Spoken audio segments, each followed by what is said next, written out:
Okay, so I wrote this book about my experiences going through cancer treatment, and basically I had no choice. Why did I write this? I had a dream that told me I needed to write it. So, and I'm excited because I didn't realize until I started editing it that it was actually the story of how I learned to listen to my own voice in my head, which was, I think, the whole point of the process. And so the sort of cancer part of it came secondary to the recognition that we choose our own happiness, which I never learned until I wrote this book and figured that out. So that, I think, is like what I took out of it.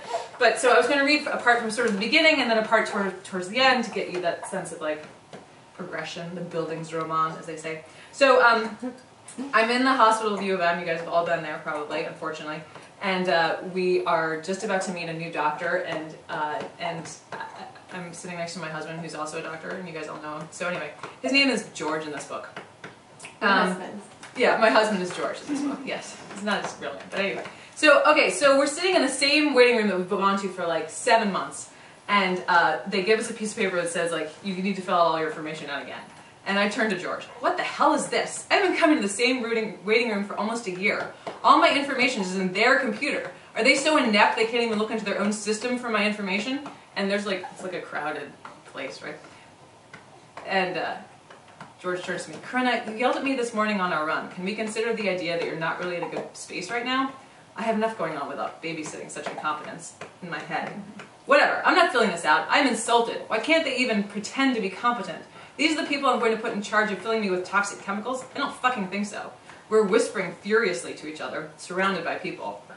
Fine, hand them to me. I'll do it. George reaches for the papers and the 3-inch golf pencil.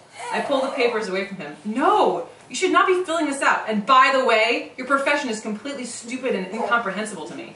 I dig my name and address into the paper with a small pencil. Fine, whatever. Yeah, whatever yourself.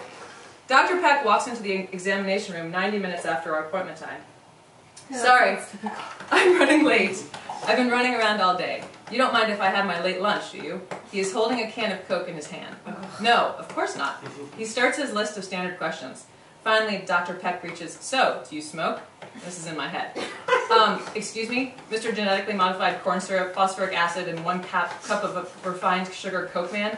I have not eaten sugar in over 3 months, wheat, yeast, salt, or dairy in over 2 months. I've not had a glass of alcohol for over 5 months, and you're asking me if I smoke? I start to laugh. No, I don't smoke. We're on different planets. How could this guy have anything to offer me? Okay, that's good, good. He stops writing and looks up. I'd like another PET scan at the end of August to see exactly where we are before we get started. Ever polite, I respond with a smile. Sounds fun. Mr. Monsanto, toxic corn man, no freaking way. So then, at the end of this whole thing, I'm working with another doctor, lots of doctors, and I'm sitting in his office. I have a question for you. Yes? Dr. Turtle looks up from his desk to the sofa where I'm sitting with the pulsing machine. What am I allowed to eat? Well, he puts down his book and comes around to the desk to sit on the chair facing me. I had a patient a long time ago who was very sick. His wife was feeding him carrot juice and apple juice, and he shows up to my doorstep and you could almost see through him. I asked him what he was eating. His wife jumped in and told me. So I asked the man again. He looks at me and tells me his wife is feeding him vegetable juice. And boy, Dr. Turtle starts to laugh. That man was so miserable.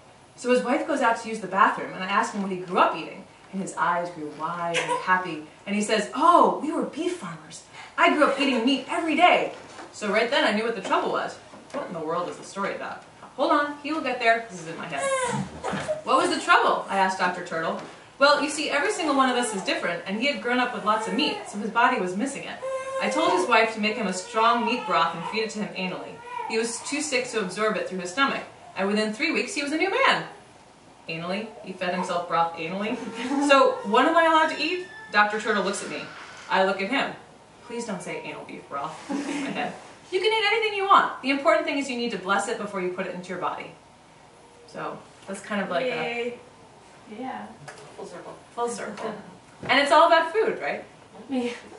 Ultimately. Ultimately, it's all about food. So, thanks everyone very much for coming.